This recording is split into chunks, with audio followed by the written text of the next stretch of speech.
আল ফিকহুল আকবর কিতাবটি কি আবু হানিফা লিখেছে সহিহ সনদে বর্ণিত? এই কথাটা অনেক সময় আমাদের প্রশ্নটা আসে, আমি আজকে এটা উত্তর দিতে চাই, এটা লম্বা করে। প্রথমত দেখুন, আল ফিকহুল আকবর, আল ফিকহুল আবসাত, দুইটা কিতাব আছে আবু হানিফা রহমতুল্লাহ আলাইহির নামে, ওনার নামে দুইটা কিতাব আছে।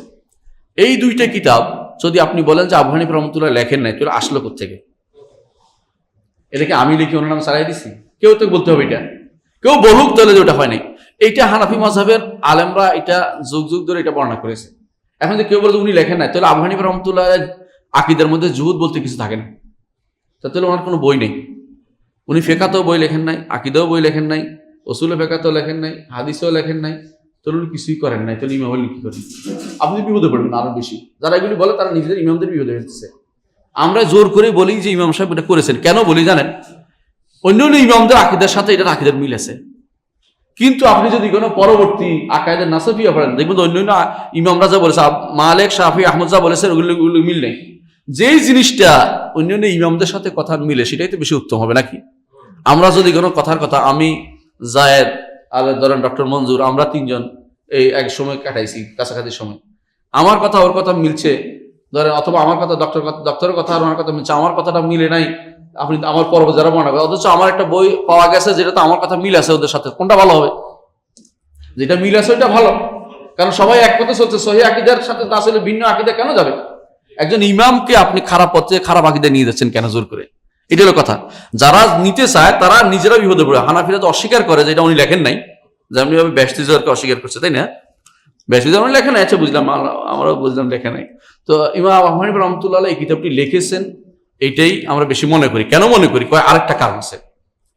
মোল্লা আলী কারি হানাফি, বড় আলেম, উনি এটার ব্যাখ্যা করেছেন।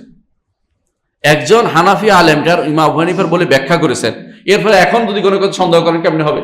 শুধু তাই নয়, এই কিতাবের ব্যাখ্যা করেছেন আবুল্লাহ সামরকান্দি। আবুল্লাহ সামরকান্দি অনেক আগের 400 শতাব্দীর, 5ম শতাব্দীর উনি লিখেছে, ব্যাখ্যা করেছেন। মেগনিসাওয়ি ব্যাখ্যা করেছে, মেগনিসাওয়ি।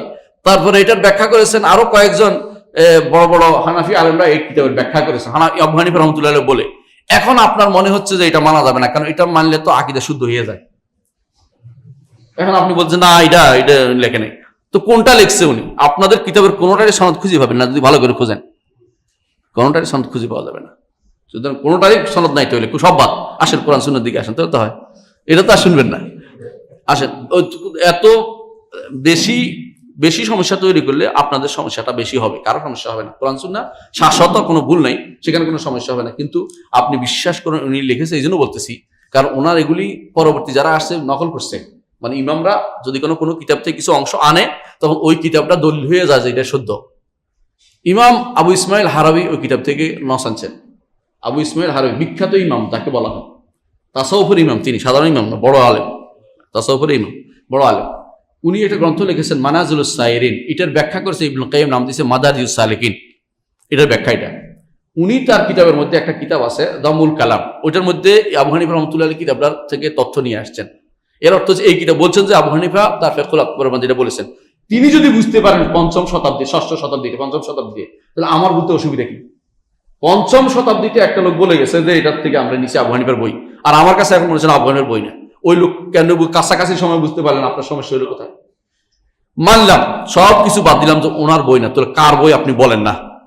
ওনার যদি বই না, ওনার ছাত্রের বই হবে, তাই না? ছাত্ররা তো ওস্তাদ থেকে লিখছে না, নিজের পক্ষ থেকে বানাই লিখছে। আবু ইউসুফ মোহাম্মদ অথবা তার ছাত্র, কাছাকাছি ছাত্র যে লিখছে, এবং তারা তো একই গোষ্ঠী, একই লোক, এর মানুষ, একই সিলসিলার মানুষ, ওরাই তো লিখছে। এমন নয় তো যে আমি লিখে ওনার ঘরে দিয়ে আসছি, তো এরকম তো না। যদি আপনি কেন অস্বীকার করতে চাচ্ছেন? আরো সমস্যা কি জানেন? এই কিতাবের কিছু তথ্য দেখা গেছে তহাবির কাছে চলে গেছে, ইমাম তহাবির কাছে। ইমাম তহাবি তো এখান থেকে কিছু তথ্য নিয়েছেন, একেবারে হুবহু মিলে যায়। তাহলে আপনি অস্বীকার করতেছেন কি জন্য? ইমাম তহাবি তো তারই ঘরানার মানুষ, এবং বলা হয় তাকে হানাফি মাযহাবের ব্যারিস্টার সাহেব নিয়ে আসছে দলিল দিয়ে, আর আপনি বলেন যে না, আমি ব্যারিস্টারের কথা শুনবো না। আপনি কার কথা? উকিলের কথা শুনবেন, ব্যারিস্টার শুনবেন না? তো শুনেন, তাহলে আর কি করবো আপনাকে?